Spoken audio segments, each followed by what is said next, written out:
Get ready to enter the Thrive Time Show. We started from the bottom, now we here. We started from the bottom and we'll show you how to get here. Started from the bottom, now we here. We started from the bottom, now we here. We started from the bottom, now we're on the top. Teaching you the systems to get what we got. Colton Dixon's on the hooks, I break down the books. Z's bringing some wisdom and the good looks. As the father of five, that's why I'm alive. So if you see my wife and kids, please tell them hi. It's the C&Z up on your radio. And now 3, 2, 1, here we go.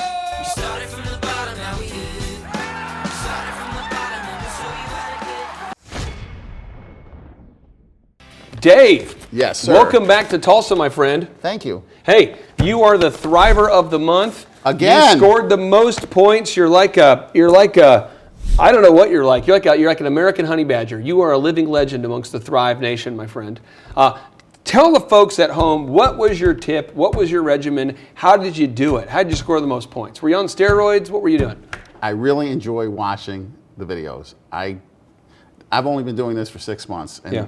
I truly enjoy watching it. It's entertaining, Yeah. and I learn stuff. And that's, I take 5-10 minutes out of my day, or some days I'll have free time. I'll have it on the background on my PC. Yeah. I love the tests. I love Okay. the tests. I think that it's the greatest part. It really makes you think. And every little thing, it reinforces stuff. And then I go back to things. Like if I miss a test question, Yeah. well, I go back and I say, where did I miss it? Mm-hmm. And then I go forward again and catch it. Well, what has me excited is that you're applying the principles you're learning. You're looking to purchase a business right now. And today we are talking specifically about how to negotiate the sale of a business. And I'm going to read this notable quotable from Warren Buffett. A lot of people who are watching this might not know, but I'm going to give you a little bit of a history of Warren Buffett. Warren started off, he's a self-made billionaire. When I say billionaire, his company today, Berkshire Hathaway, as of this morning, is worth $182 billion. But he started this business himself. Basically, he had friends and family invest in him, and he was able to take that and grow it and grow it and grow it and grow it. And today, he personally is worth over $69.7 billion. But it all started with him investing in a little piece of land when he was still a teenager, and investing in a pinball machine when he was still a teenager. And he took the profits from the pinball machine and from the land he invested. He was basically bought a little piece of land and he leased it out to farmers. And he kept reinvesting it, and so today he's one of the world's wealthiest people. And so he says this quote. He says, a cigar butt found on the street that only has one puff left in it may not offer much of a smoke, but the bargain purchase will make the puff all profit. And as we discussed in our episode about how to value a business, the thing Warren Buffett's all about is he's all about going in there and finding a cigar that's just gross and nasty and wet and somebody left it on the road, and he's all about picking it up and taking one more puff. Why? Because you probably can buy that last puff for a pretty cheap price. And I'm not advocating smoking cigars, but what I'm saying is that when you're buying a business, you want to find one that's at the bottom of the cycle and the value. You want to find one that you want to be greedy when the market is fearful. You want to find a business right when it's at the bottom. Warren Buffett's next quote, he shares with us about how to negotiate. He says, we simply attempt to be fearful when others are greedy and to be greedy when others are fearful. What's he talking about? He's saying if everyone says, buy this stock, buy this company, the value of it is so high, he goes, too high, I'm going to wait till it's low. When the stocks get low, like when the big crash happened and the Bank of America stocks were at the all-time low, he says, that's my time to buy. So again, Warren Buffett's saying when things are bad, I want to buy. When things are good, I want to sell. So if you look all across America, all these foreclosures that happened after the big crash there, so many of those homes have a Berkshire Hathaway sign in front of them. He was buying all those properties that were headed into foreclosure at the bottom. And so we want to take that same mindset on a small scale when we buy our own business or we invest in a company. We want to make sure that we are being greedy when the market is fearful and buying cigar butts. But here are the 10 principles, the 10 steps we're going to go over here on how to negotiate. Step one, you want to establish some higher authority as the decision maker. Step 2, don't say, throw out a number. Step 3, agree on the valuation method. 4, hire an independent accountant. 5, determine a price that allows you to be nearly guaranteed you won't lose money. 6, bring as little cash as possible. 7, never buy anything personally as possible. Never buying anything personally if possible. The next is establish a win-win. The next is use deadlines or deals will die. And the final thing is bring no emotion to the purchase. And so I'm going to read this quote. We're going to hop into it. Principle number 1, it says, establish some higher authority as the decision maker.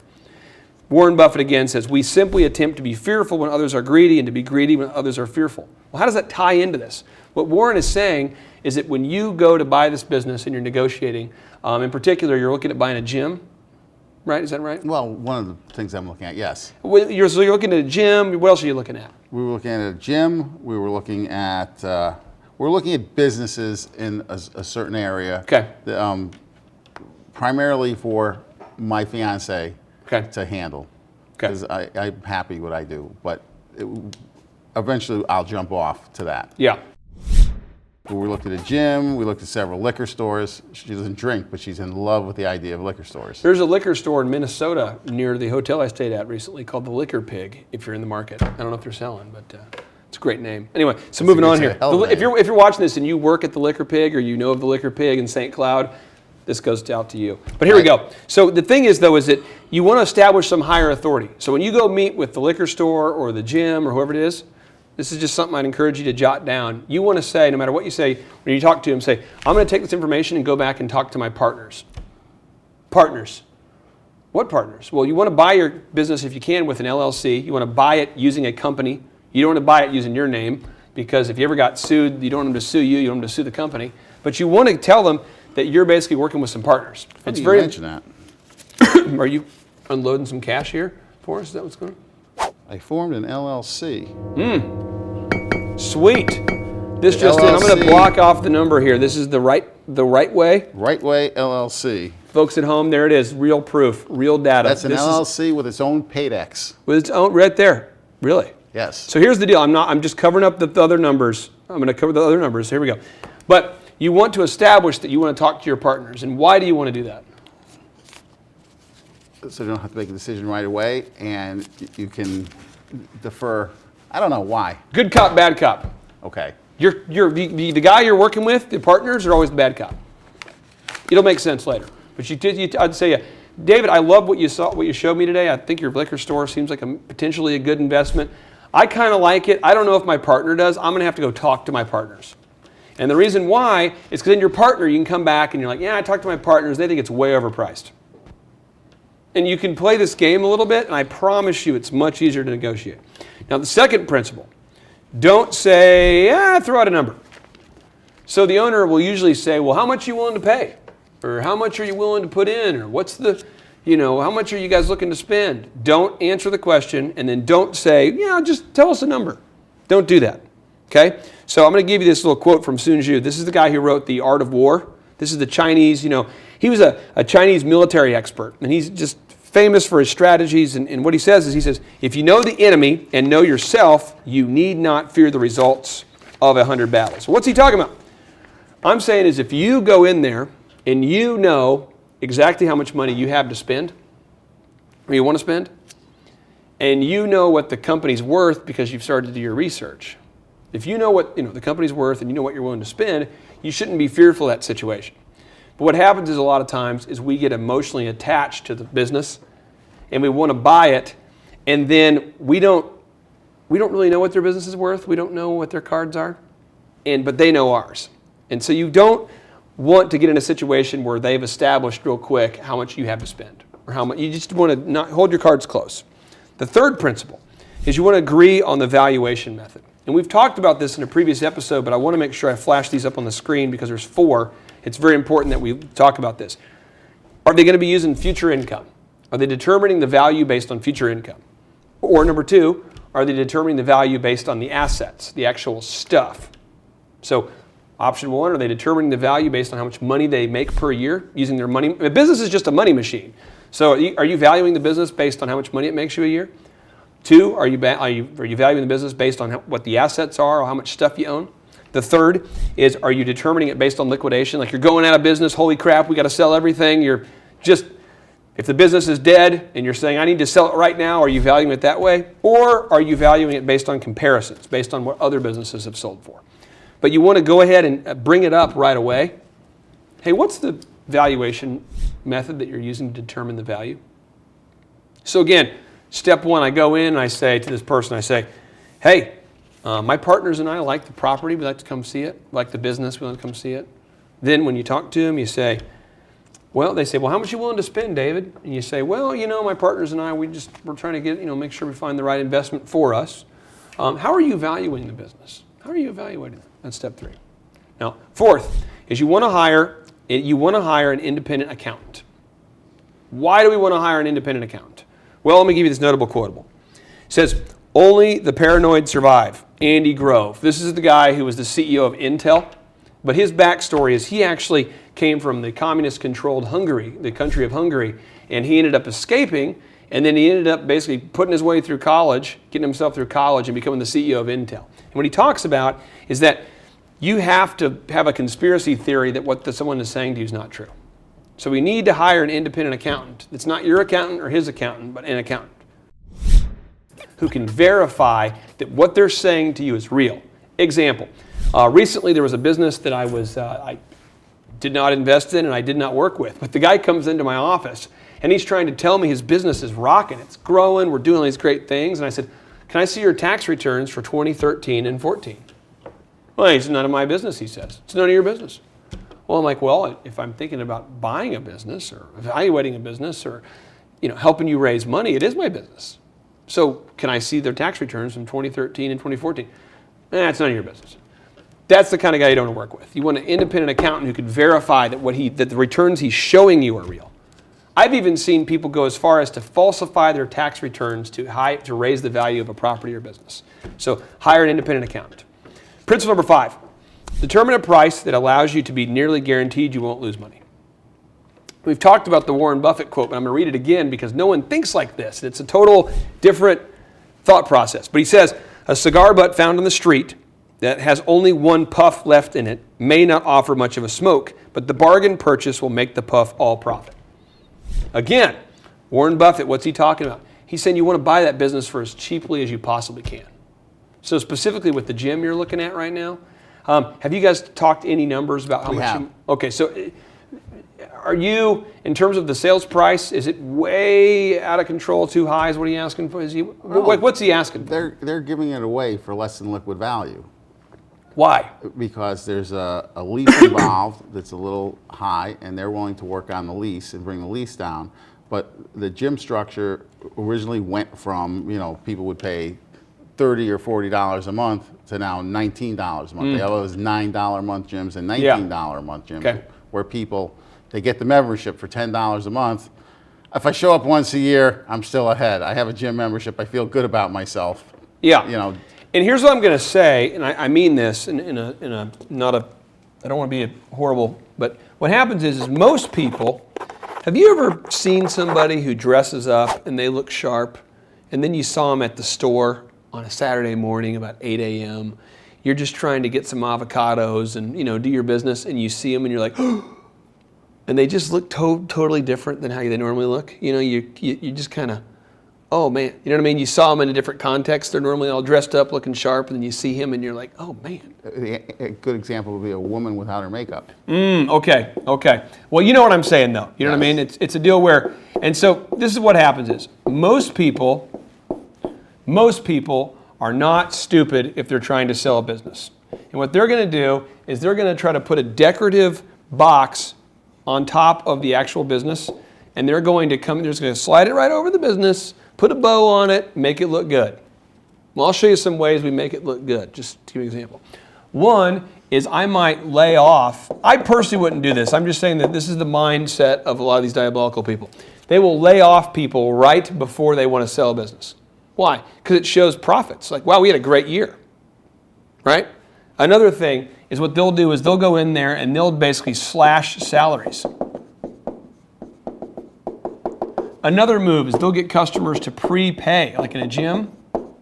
Well, one buddy of mine totally got screwed when he bought a gym because he looked at the revenue. It's like, man, things are going great. This is the numbers they said. What happened is they charged all the customers at the front of the year for the whole year. Gave them the ridiculous price. You don't say it's normally $19 a month. They're like, for $10 a month, you can, if you just pay up front $120, you can go ahead and get your membership, right now and save half. Well, everyone prepaid. It showed sweet revenue. Like, man, we're growing like you wouldn't believe, right? They lied about their numbers. and then he owns it, and he's like, oh. You know what I mean? So what we want to do is you want to have this independent accountant. And this accountant, their job is to view all of this as BS. BS, Bachelor of Science. That's what that stands for. But they're going to view all this as sort of BS. They're going to say, I don't believe you. And you want to have that accountant who kind of raises that eyebrow a little bit. He's like, well, I don't know about that. You know, well, I don't know about that. You want that accountant who's kind of, well, he's got to be kind of the guy with very little hair on top. He's got to have hair just mostly on the sides. And he's kind of, well, I don't know. But you want the guy who's got the pocket thing going on here, and he's got the pens. He's got a variety of pens. He might even have a TI calculator in there. And he's the kind of guy who's, you know, that's the kind of, and he's got he's wearing like a bow tie, kind of that kind of guy. And he's got a short sleeve shirt on, and that's the kind of guy that you want. You don't want to work with a guy you don't want to work with a guy like me. You want to deal with a guy who seems excitable. You want to deal with the kind of the accountant who's just like, he's got the one eyebrow raised, and he's like, that's just BS. Got to have the HP 12C. You want a guy who's a little bit crotchety to be your guy here. So I'm making sure when you get get a guy who's just old, seen it all, done it all, negative, sarcastic, cynical. You're just a guy you probably don't want to go out for a beer with. That's the guy you want to be your accountant on this. So I'm just being real. Okay.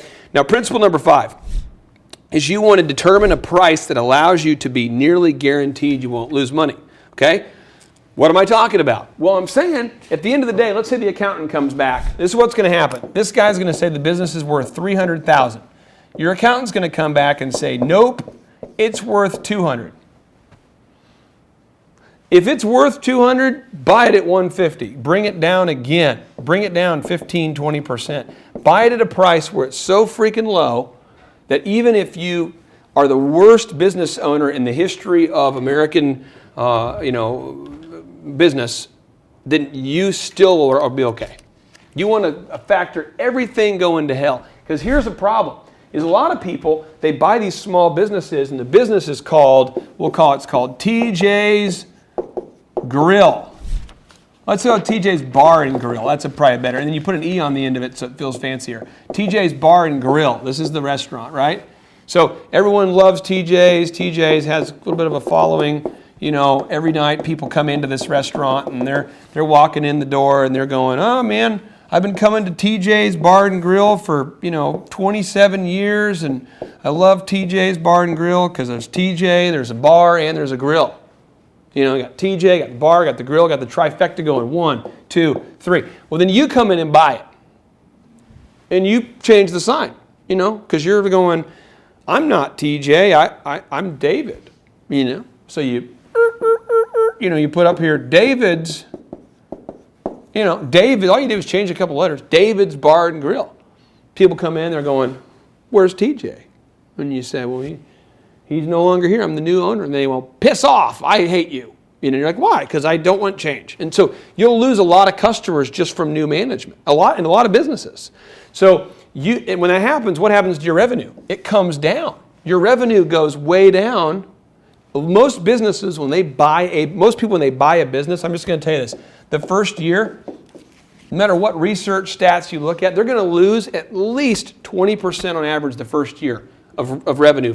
So when you buy a business, you're going to do 20% less revenue the next year. Why? Because you don't know what you're doing. We've never had a bar, we've never had a grill.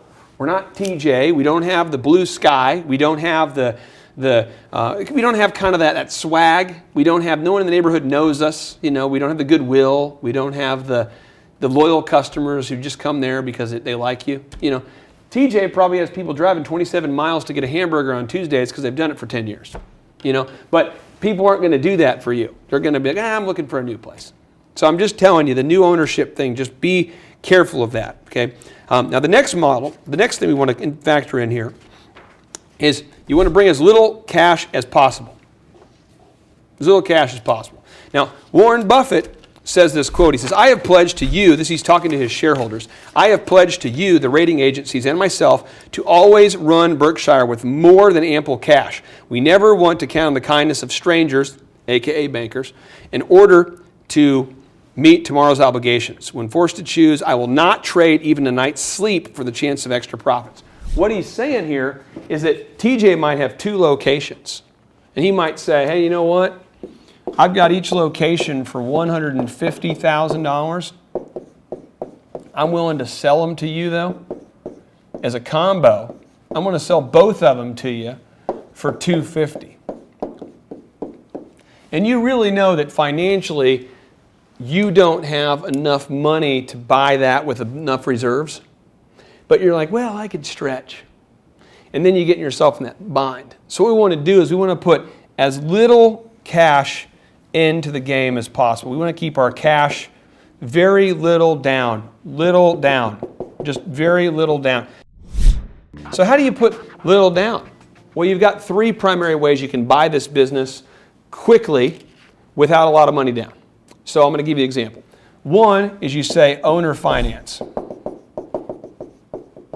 So you do is you go to the guy and you say, hey guy, I'm going to give you, let's say you want to buy one of these for $150,000. You say, I'm going to go ahead and give you 10% down. Now I'm going to make payments every month, not to a bank, but to you. So you can go on your boat and you can go retire, and I'm going to pay you. I'm not paying the bank, I'm paying you directly. Well, the benefit for him is that you're going to make payments to him, plus interest, is that he might be able to make a little more in the end. But the benefit for you is you don't have to deal with the bank. Now, option number two is you go out here and you say this is traditional finance. And this is a deal where, again, what you do is you say, I'm going to go down, I'm going to put 20% down, usually is what the bank will require, sometimes more. 20% down, plus payments and interest. But that model sucks in comparison to this, because you have to talk to the bank. The bank's going to want to see all your tax records. They're going to want to hold you accountable all the time. They're going to have minimum balance checking where they'll check on you all the time if you don't have a certain amount in the bank. They're going to have oversight looking at your numbers. They're going to want an updated P&L. They're going to want financial statements. So a lot of times that, for a lot of entrepreneurs, I think we need to mature as entrepreneurs at some point and start to do that stuff. But owner finance is the best. The second is financing through the bank. Okay, so this is the bank finance option. And the third is a rev share. So what you're doing is you're saying, hey, TJ, I'm going to go ahead and pay you 10% of all the gross revenue, or 5% of all the gross revenue. Not the bottom line, but the top line. 5% of all gross revenue until you're paid back. And I'm going to come in with just a very little down. I might even put 5% down so that you know that I'm not crazy. So under these models, and you see this all the time in big business. A lot of times you see news stories, they say, such and such was sold for $1.5 billion. Well, did somebody really write a check for $1.5 billion? Did somebody actually transfer? A lot of times, no. They just say, we're going to share revenue, we're going to give you some stocks, The point is, if I could choose my perfect world is this one. For any entrepreneur out there, it's revenue share, where you say, I'm going to give you 5% of the gross revenue until I pay you off. Because that's like the least risk possible. It's a sweet gig. You can get in there and be you can make every mistake possible and still stay in the game. The second is owner finance. If I can get owner finance, that's a sweet gig too. And the third, the least desirable, is traditional financing, in my mind. Now, someone else watching this might go, well, I prefer traditional financing. That's fine because you work at a bank and you like the suckers and you go in there and you do the night drop deal. You like that whole culture. That's cool. But I'm saying is for the average entrepreneur, because a lot of entrepreneurs have a ton of ambition and not enough money to keep up with it. So this is a great way to get in the game without having to mortgage your house and all that kind of stuff. And under these models, make sure we're getting this. Under all of this, everything I've just said to you, use an LLC to buy that business. Do not buy it personally. Do not buy it personally. Do not buy it personally. If you buy it personally, you put yourself in a bad spot. Because when somebody comes into our restaurant and twists their ankle, they're going to sue something, and hopefully it's not you personally. Does that make sense? Yes, I have the LLC in my pocket. Bam! Now the next thing we want to talk about here, principle number 7, is never buy anything personally if possible. We just said it, but it's a principle. I'm going to say it again. Never buy anything personally if possible. Robert Kiyosaki says this. Never say you cannot afford something. This is a poor man's attitude. Ask how to afford it. So I'm going to give you a whole bunch of ideas real quick. I'm going to just phantasmagoria. Okay? Conrad Hilton, a.k.a. Hilton. That's the guy who started the Hilton hotel chain. He bought a hotel with almost no money down. His first hotel, no money down.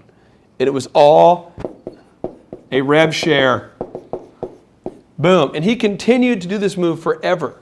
Because people, when you're ready to sell a business emotionally, you no longer like the business. You're like, I hate the business. I hate the hotel. I hate the way it smells. I hate when people say, excuse me, do you have a towel? No, I don't have a towel. I hate, people get surly. You know what I mean? Guys like me are like, hey, do you guys have a toothbrush? And I come back 2 minutes later. Hey, do you guys have any deodorant? Come back 2 minutes later. Hey, is there any way that, can you valet my car? I swear to, people who are wanting to sell their hotel, they're pissed. So this guy wanted to get rid of the hotel. He was very pissed off. And Conrad goes up to him and says, hey, I don't have any money. He didn't say that, but this is the idea. I don't have any money, but I'd like to share it. So I think the way he phrased it was, hey, I'd love to run your hotel. I realize it's stressful for you. I'll run it, and then I'll pay you 5% of the gross revenue until I pay you back for the whole thing. And they're like, really? Yeah, you're done. So I can leave today, right now? Yeah, you never have to come to work again. Sweet! And then the guy gave him the hotel. So that actually is a real story. That happened. Another guy named Ruffin. I'm hoping our program observer can add this to the glorious screen here. He's the guy who bought the Treasure Island casino there in Vegas. He's worth billions of dollars now. This guy bought his first gas station with this model. Again, no money down. He's like, hey, I don't have any money, but what I can do is I can work for it. Okay? Another guy who got into the game this way. It's a little bit different, but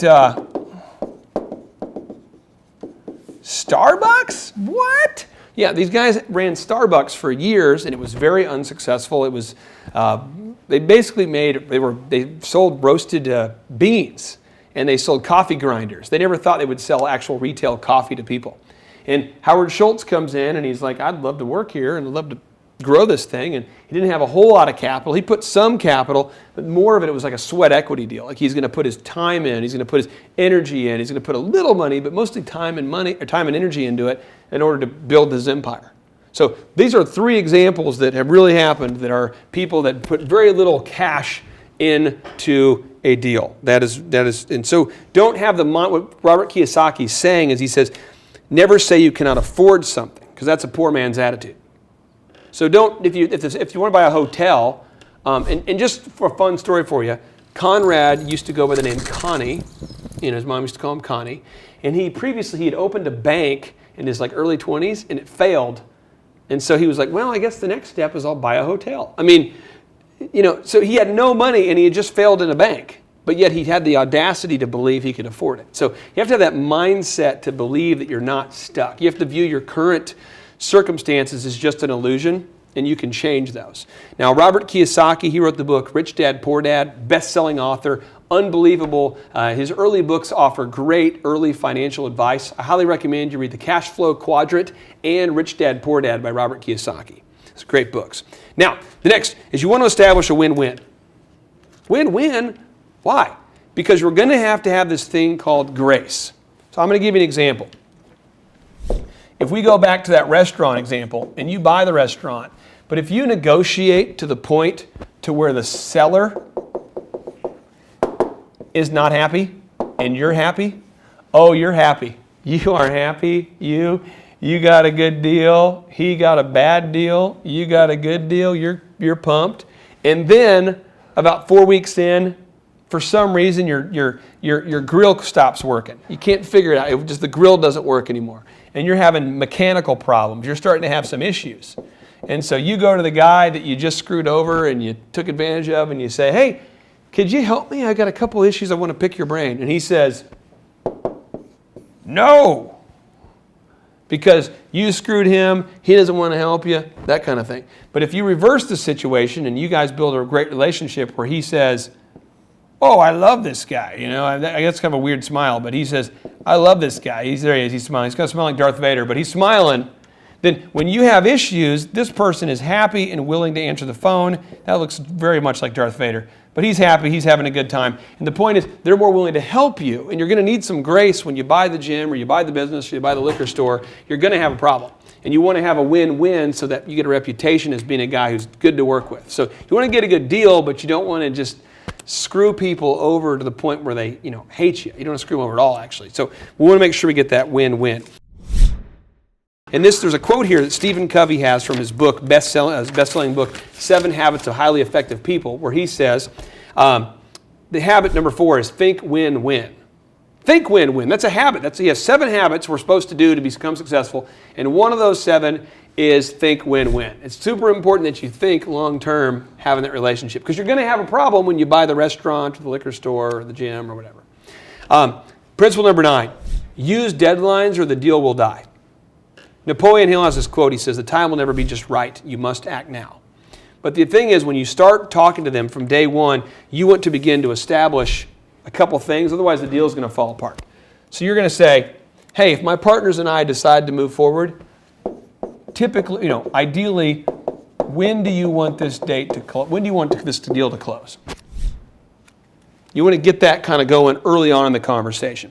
And the reason why we want to do that is because once you have that date over here, this is where you are right now. This is the date. So it's right now, it's May.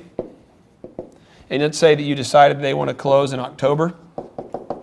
Then under that model, you now go, okay, well, if you need to do that, you can start working backwards going, well, I better get my appraisal done here by June. I better get that appraisal done by June. I better have my accounting done here in May. I had better make sure we've agreed on a price by, and you start to timeline it out. You know what I mean? You begin to go, okay, I need to do my accounting first, get my appraisal done second. I need to agree on the price. Okay, over here I need to figure out how I'm going to do my financing. And you need to kind of timeline that out. Now, I'm going to tell you this. This is the rule of 3. When you're trying to buy a business, I would put offers, and I would be going through this timeline with 3 businesses at the same time. I wouldn't just do one. Because you're going to get, I would say, at least 2 out of 3 times when I've got into the numbers and I've begun to really look at a business deal, you realize how bad it is. So once you kind of get into the numbers, you start to realize that's a bunch of crap. And the problem is, every time that you go through this, it still takes time. This is what it takes, time. But if we're doing 3 at the same time, it doesn't take you 3 years to find a good business. We want to keep these all going simultaneously. Does that make sense? That makes sense. Now, the final principle I want to share with you, in principle number 10, this is probably, I think all of these are very important, but this is one that's just, if you don't get this, you're going to lose, and you're going to lose big, and it's going to be a bad deal. And so I would like you to watch this part maybe twice, or maybe just say it 7 times in a row. Bring no emotion to the purchase. No emotion. No emotion. I'll give you an example. No emotion, no emotion, no emotion. No emotion. Not trying to offend anybody watching this, but I am trying to be real talk.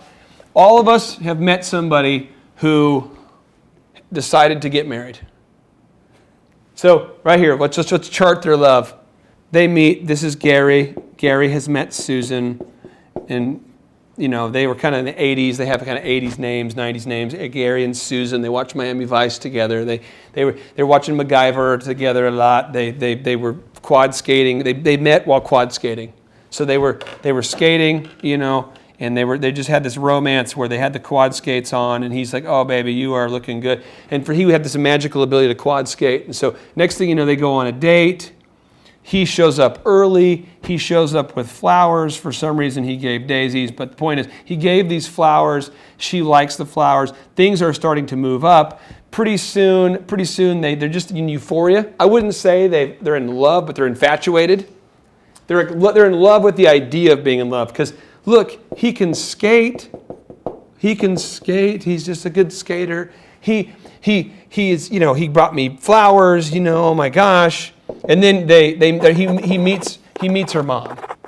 And he meets her mom, and her mom's name is Mary, and his mom's name is Mary. And it's like, oh my gosh, your mom's Mary, mine's Mary. And then they said, where are you from? And he says, from Gary, Indiana. And they're like, that's where my mother mother's from, and then pretty soon, now we're infatuated.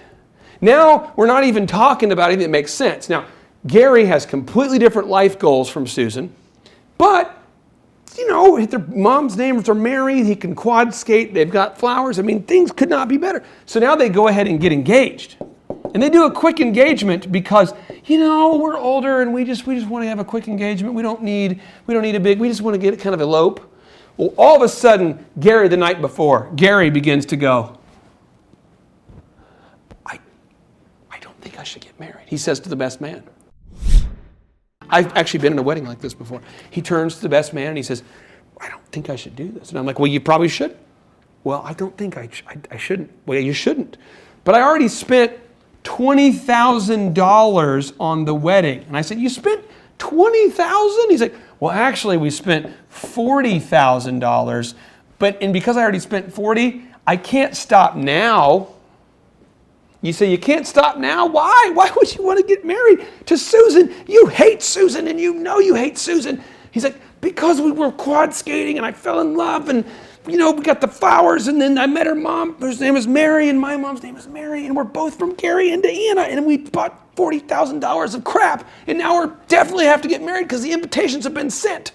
And I say, this actually happened. This is kind of personal. But I said, why would you? Who cares? Just walk, just say, I'm out, peace out, drop the mic, poof, get out of there. But instead, he says, no, I have to carry on. So he gets married, and today he's still pissed. What does this mean? What this means is that he got emotional. So the purchase of a business needs to be no emotion. So let's look at it if we were buying a business, like let's say we were dating the way we should buy a business. She quad skates, and you're like, she's attractive. Check. You meet her. Personality, terrible. Check. Don't like her. Check. Don't have anything in common. Check. Hot. Check. Mom. Don't like mom. Who cares if her name's the same? Check. Wedding. We agreed on 20. She spent 40. Right? Pretty soon, you add up your negative checks, you add up your positive checks, and you go, I'm out. Drop the mic. That's how you do it. But that's how you buy a business. Ben Franklin clothes. There you go. You buy a business, though, with no emotion. I'm going to give this to you, though. If you put the E in front, if you get this E, if you get it twisted, get it wrong, if you get the E in front of the if you start to get the E going on, what happens is you start to get this motion going. This is a bad place to be. You do not want to buy a business here. You want to buy a business like my old, crotchety, fabulous friend right over here. Where is he? What? Oh, yeah. You want to have that kind of, this is the kind of man who you want to go out and find a business for you.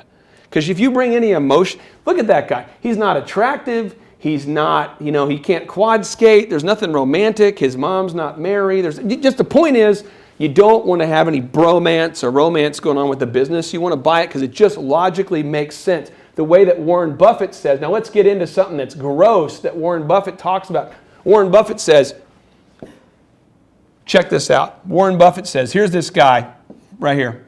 And he is smoking this nasty stogie deal. He's smoking it. And this guy's he's a beautiful man. This guy, he's smoking his stogie, And then once he's done smoking that stogie, he drops it on the ground. It is on the ground. It is sick. It is gross. It is nasty. It's just on the ground. He says he wants to pick it up and smoke it because it's free. That's how you want to buy a business. It's gross. It doesn't even make emotional sense, but logically, it's like, it's a free puff.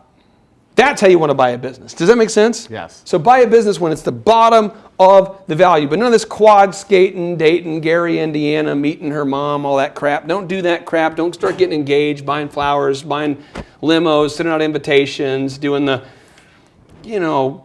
Just say no to marriage? No, I think marriage is awesome. I married a great lady. I'm just saying, for all the folks out there, you know what I'm talking about. Have you ever been to the wedding where the person is at the wedding and they basically have spent a lot on planning the wedding, invested a lot of time in planning the wedding, but not a lot of time on thinking about the actual relationship? That's how most people buy a business. They're going, oh my gosh, it's TJ's. It's TJ's. Look at it.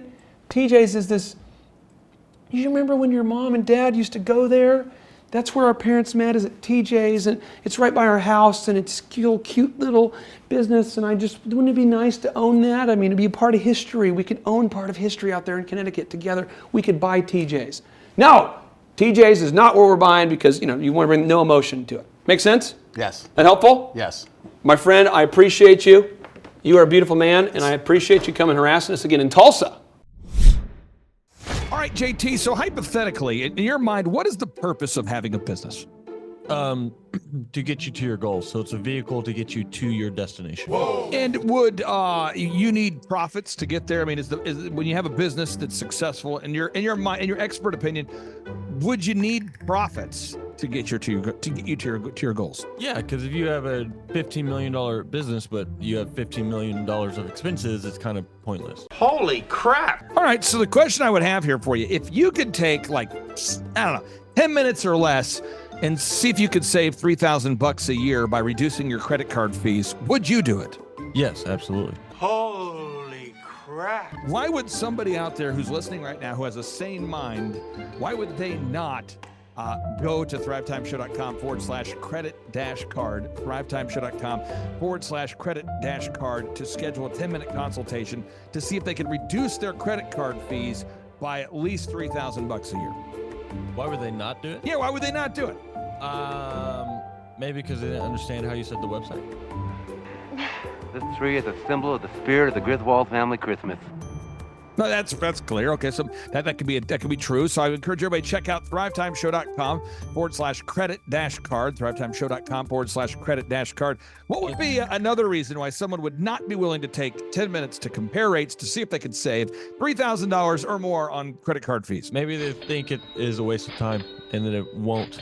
It's not possible. There's somebody out there that's making more than $3,000 every 10 minutes, and they're like, nah, that's not worth my time.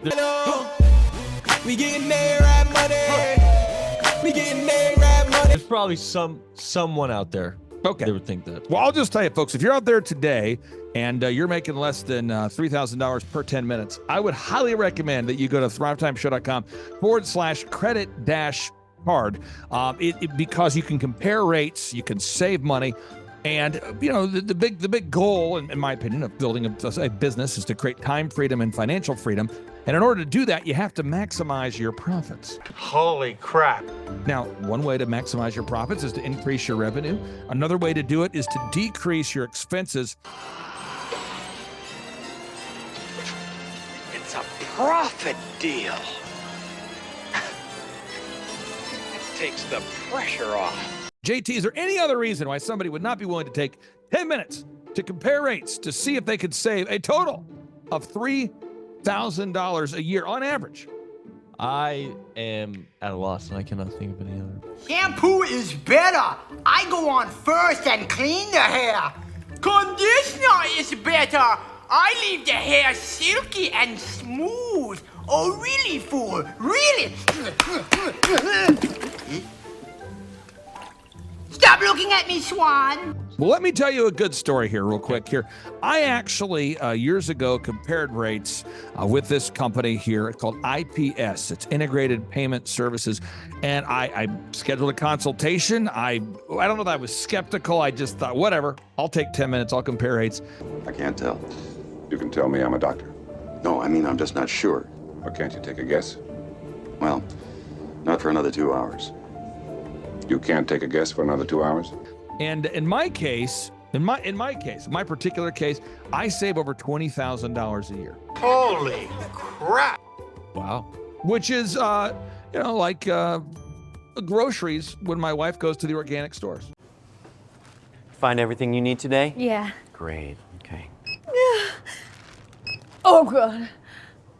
No. Everything okay, ma'am? It's just that you've only scanned a few items and it's already $60. I'm so scared. Okay, I'm a trained professional, ma'am. I've scanned a lot of groceries. I need you to stay with me. It's just that my in-laws are in town and they want a charcuterie board. This isn't gonna be easy, so I need you to be brave, all right? What's your name? Patricia. Trisha, all right. I need you to take a deep breath. We're about to do the cheese. That's the difference between eating organic and not organic. So because my wife eats organic, I had to take the 10 minutes needed to compare rates to save the $20,000 a year on credit card fees just for one of my companies.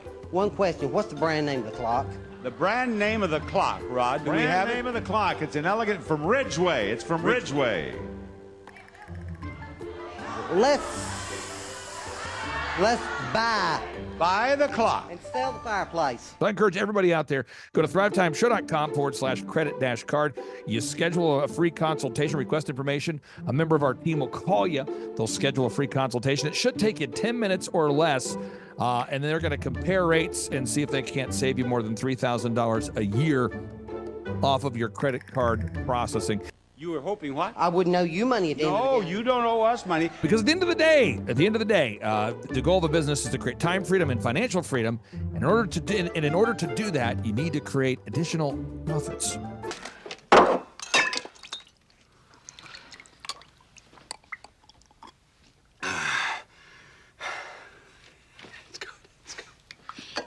The number of new customers that we've had is up 411% over last year. We are Jared and Jennifer Johnson. We own Platinum Pest and Lawn and are located in Owasso, Oklahoma. And we have been working with Thrive for business coaching for almost a year now. Yeah. So what we want to do is we want to share some wins with you guys that we've had by working with Thrive. First of all, we're on the top page of Google now. Okay. I just want to let you know what type of accomplishment this is. Our competition, Orkin, Terminix, they're both $1.3 billion companies. They both have 2,000 to 3,000 pages of content attached to their website. So to basically go from virtually non-existent on Google to up on the top page is really saying something. But that's come by being diligent to the systems that Thrive has, by being consistent and diligent on doing podcasts and staying on top of those podcasts to really help with getting up on with their listing and ranking there with Google. And also we've been trying to get Google reviews, asking our customers for reviews. And now we're the highest rated and most reviewed pest and lawn company in the Tulsa area. And that's really helped with our conversion rate. And the number of new customers that we've had is up 411% over last year. Wait, say that again. How much are we up? 411%. Okay, so 411% we're up with our new customers. Amazing. Right.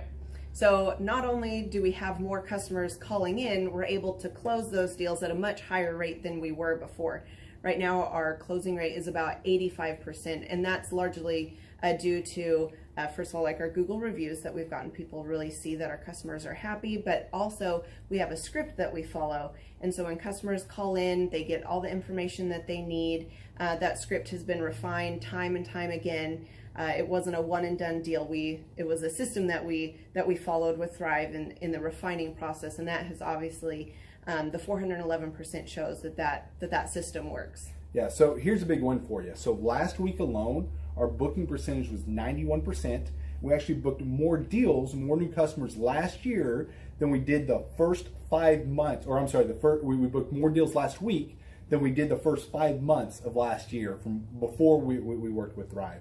So again, we booked more deals last week than the first 5 months of last year. And it's incredible. But the reason why we have that success is by implementing the systems that Thrive has taught us and helped us out with. So. Some of those systems that we've implemented are group interviews. That way we've really been able to come up with a really great team.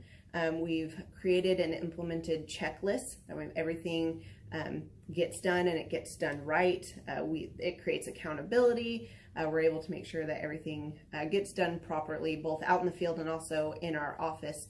And also doing the podcast, like Jared had mentioned, that has really, really contributed to our success. But that, like I said, the diligence and consistency in doing those and that system has really, really been a big blessing in our lives. And also, it's really shown that we've gotten the success from following those systems. Yeah. So before working with Thrive, we were basically stuck. Really no new growth with our business. And we were in a rut and we didn't know. The last 3 years, our customer base had pretty much stayed the same. We weren't shrinking, but we weren't really growing either. Yeah, and so we didn't really know where to go, what to do, how to get out of this rut that we're in. But Thrive helped us with that. They implemented those systems. They taught us those systems. They taught us the knowledge that we needed in order to succeed. Now it's been a grind. Absolutely, it's been a grind this last year. But we're getting those fruits from that hard work and the diligent effort that we're able to put into it. So again, we were in a rut. Thrive helped us get out of that rut. And if you're thinking about working with Thrive. Quit thinking about it and just do it.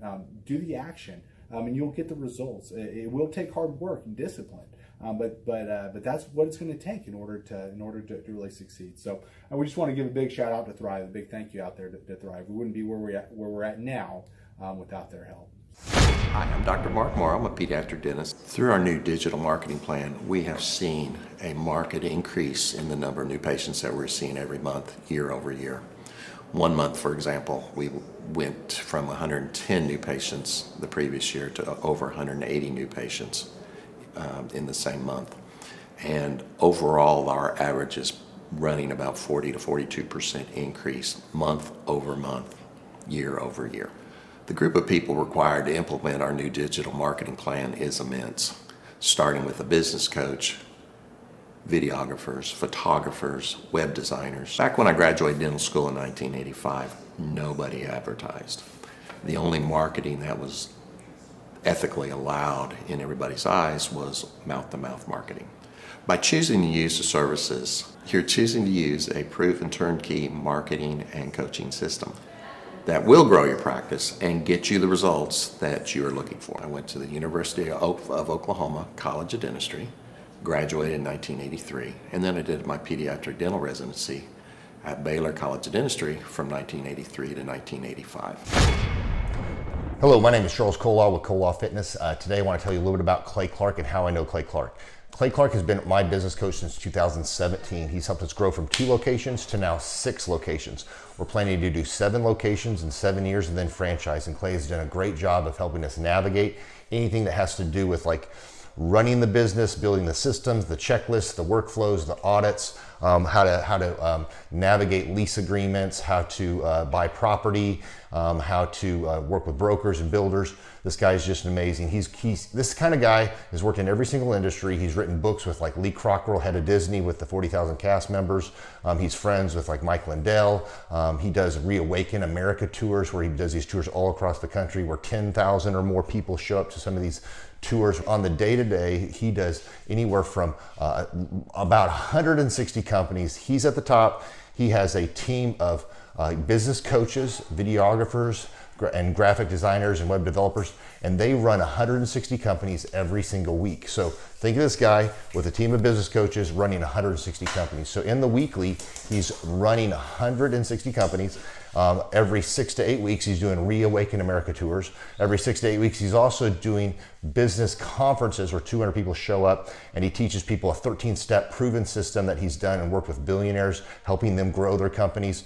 So I've seen guys from startups go from startup to being multimillionaires, teaching people how to get time freedom and financial freedom through the system. Critical thinking, document creation, putting it into organizing everything in their head to building it into a franchisable, scalable business. Like one of his businesses has like 500 franchises. That's just one of the companies or brands that he works with. So amazing guy. Elon Musk kind of like smart guy. He kind of comes off sometimes as socially awkward, but he's so brilliant and he's taught me so much.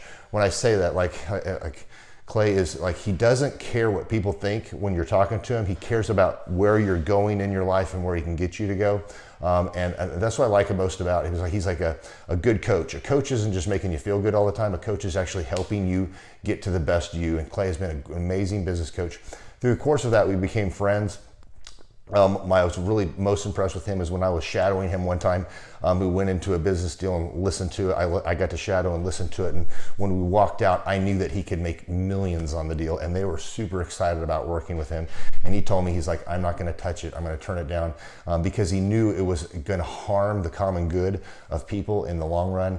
And the guy's integrity just really wowed me. It brought tears to my eyes to see that this guy, his highest desire was to do what's right. And anyways, just an amazing man. So anyways, impacted me a lot. He's helped navigate anytime I've got nervous or worried about how to run the company or, navigating competition and an economy that's like, I remember we got closed down for 3 months. He helped us navigate on how to stay open, how to get back open, how to just survive through all the COVID shutdowns, lockdowns. I'm Rachel with Tip Top Canine, and we just want to give a huge thank you to Clay and Vanessa Clark. Hey guys, I'm Ryan with Tip Top Canine. Just want to say a big thank you to Thrive 15. Thank you to Make Your Life Epic. We love you guys, we appreciate you, and really just appreciate how far you've taken us. This is our old house, right? This is where we used to live a few years ago. This is our old neighborhood. See? It's nice, right? So this is my old van and our old school marketing, and this is our old team. And by team, I mean it's me and another guy.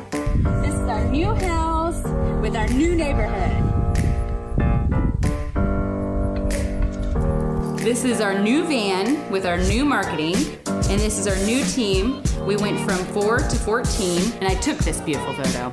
We worked with several different business coaches in the past, and they were all about helping Ryan sell better and just teaching sales, which is awesome, but Ryan is a really great salesman. So we didn't need that. We needed somebody to help us get everything that was in his head out into systems, into manuals and scripts, and actually build a team. So now that we have systems in place, we've gone from 1 to 10 locations in only a year. In October 2016, we grossed 13 grand for the whole month. Right now it's 2018, the month of October. It's only the 22nd. We've already grossed a little over 50 grand for the whole month, and we still have time to go. We're just thankful for you, thankful for Thrive and your mentorship, and we're really thankful that you guys have helped us to grow a business that we run now instead of the business running us. Just thank you times 1,000. The Thrive Time Show 2-day interactive business workshops are the highest and most reviewed business workshops on the planet.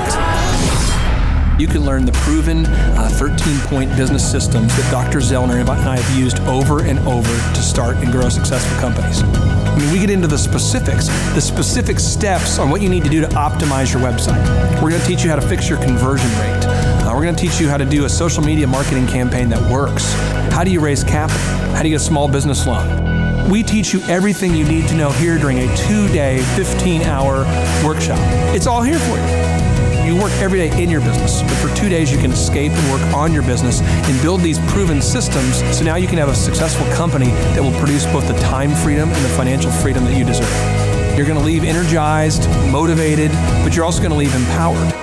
The reason why I've built these workshops is because as an entrepreneur, I always wish that I had this. And because there wasn't anything like this, I would go to these motivational seminars, no money down, real estate, Ponzi scheme, get motivated seminars, and they would never teach me anything. It was like you went there and you paid for the big chocolate Easter bunny, but inside of it, it was a hollow nothingness.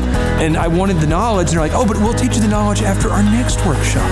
And the great thing is we have nothing to upsell. At every workshop, we teach you what you need to know. There's no one in the back of the room trying to sell you some next big get-rich-quick, walk-on-hot coals product. It's literally, we teach you the brass tacks, the specific stuff that you need to know to learn how to start and grow a business. And I encourage you to not believe what I'm saying, and I want you to Google the Z66 auto auction. I want you to Google elephant in the room.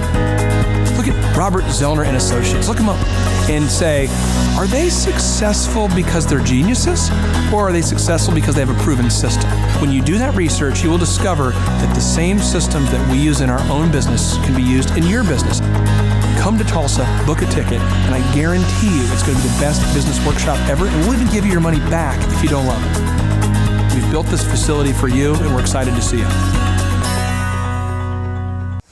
We go back 8 years ago. Think about the number of clients you had back then versus the number of clients you have now. As a percentage, what has been the growth over the past 8 years, do you think? We got to inspire somebody out there who just doesn't have the time to listen to their calls. Okay, so Clay, it's like I would go up and down from about $10,000 a month up to about $40,000, but it's up and down roller coaster. And so now we've got it to where we're in excess of 100 clients. That's awesome. And so I would have anywhere from 5 clients to 20 clients on my own with networking, but I had no control over it. I didn't, without the systems, you're going to be victimized by your own business. For somebody out there who struggles with math, if you, let's say that your average number of clients was 30 and you go to 100, as a percentage, what is that? I have doubled every year since working with you. So I've doubled in clients, I've doubled in revenue every year. It's 100% growth every year I've worked with. Now, so I'm looking, we've been good friends 7-8 years, and I've got doubled 5 times. Which is just incredible. I mean, the first time you do it, that's one thing, but when you do it repeatedly, yeah, I mean, that's unbelievable. We're working our Blessed Assurance off this year to double. We're planning on doubling again. We're incorporating some new things in there to really help us do it, but we are going to double again this year. I started coaching, but it would go up and down, Clay. That's when I came to you, as I was going up and down, and I wanted to go up and up instead of up and down. And so that's when it needed a system. So creating a system is you have nailed down specific steps that you're going to take no matter how you feel, no matter the results. You lean into them and you do them regardless of what's happening. You lean into them and it will give you X number of leads. You follow up with those leads, turns into sales. Well, I tell you, it's if you don't have a script and you don't have a system, then every day is a whole new creation. You're creating a lot of energy just to figure out what are you going to do. Right. And the best executives, Peter Drucker is a father of modern management. He said, the most effective executives make one decision a year. What you do is you make a decision, what is your system, and then you work like the Dickens to make sure you follow that system. And so that's really what it's all about. So with a script here, we have a brand new gal that just came in working for us. She nailed down the script, and she's been nailing down appointments. Usually we try to get one appointment for every 100 calls. We make 200 to 300 calls a day per rep. Right. And she's been nailing down 5 and 8 appointments a day. Somebody out there's having a hard time. That script. So she's making how many calls a day? She's making between 200 and 300 calls a day. Whoa. And our relationship is weird in that we do. If someone were to buy an Apple computer today, and or let's say you bought a personal computer, a PC, the computer is made by, let's say, Dell, but then the software in the computer would be Microsoft, let's say, or Adobe or whatever that is. So I basically make the systems. And you're like the computer, and I'm like the software. It's kind of how I would describe our relationship. Yeah. Tim, I want to ask you this. You and I reconnected. I think it was in the year 2000 and what was it? Maybe 2010. Is that right? 2011, maybe, or no, maybe further down the road. Maybe 2013. 2012. Okay, so 2012, and at that time I was 5 years removed from the DJ business, and you were how many years removed from tax and accounting software? It was about 10, 11 years. We met, how did we re-meet? What was the first interaction? There was some interaction where you and I first connected. I just remember that somehow you and I went to Hideaway Pizza. But do you remember when we first reconnected? Yeah, well, we had that speaking thing that... there it was. So it was Victory Christian Center. I was speaking there.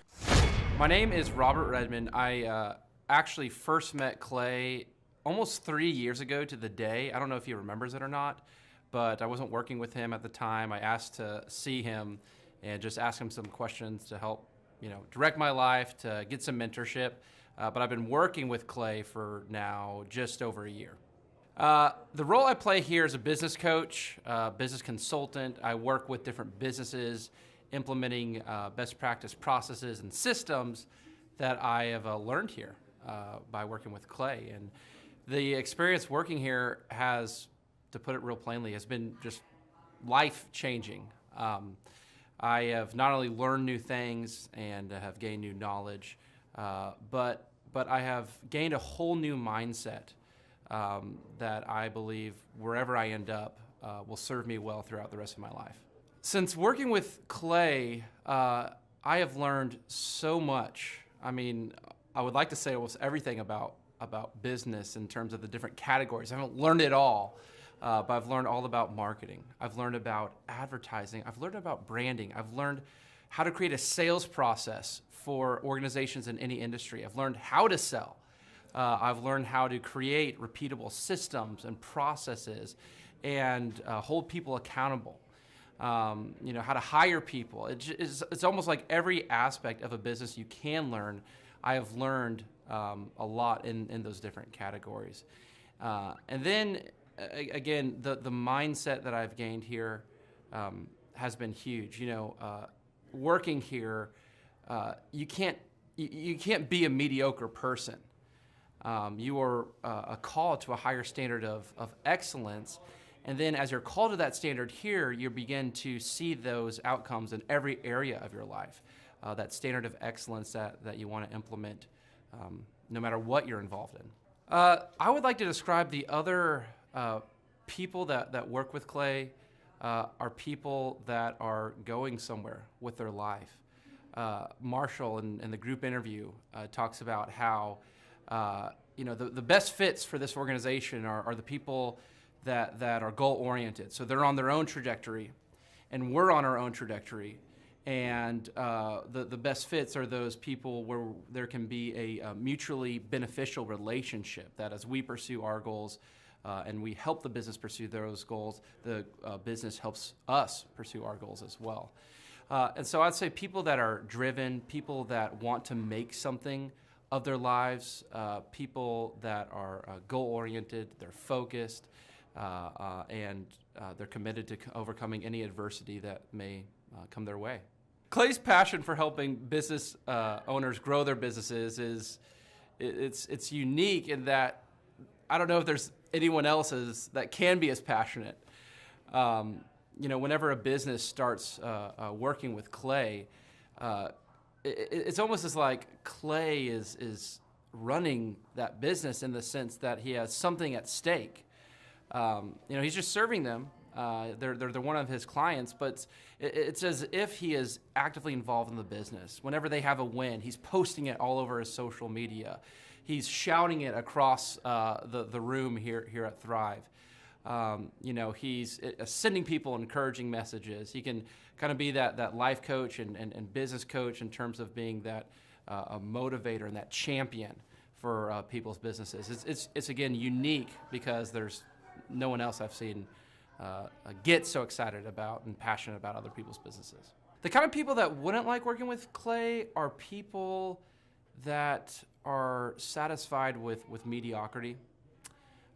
People that want to get through life by just doing enough, by just getting by. People who are not looking to develop themselves, people who are not coachable, people who think that they know it all and they're unwilling to change. I would say those are the type of people. In short, anyone that's content with mediocrity would not like working with Clay. So if you're meeting Clay for the first time, the advice I'd give you is definitely come ready to take tons of notes. Every time Clay speaks, he it gives you a wealth of knowledge that you don't want to miss. I remember the first time that I met Clay. I literally carried a notebook with me all around. I was looking at this notebook the other day, actually. I carried a notebook with me all around, and I just took tons of notes. I filled the entire notebook in about 3 or 4 months, just from being around Clay, following him, and learning from him. And then I would say, come coachable. Be open to learning something new. Be open to challenging yourself. Be open to learning and adjusting parts about you that need to be adjusted.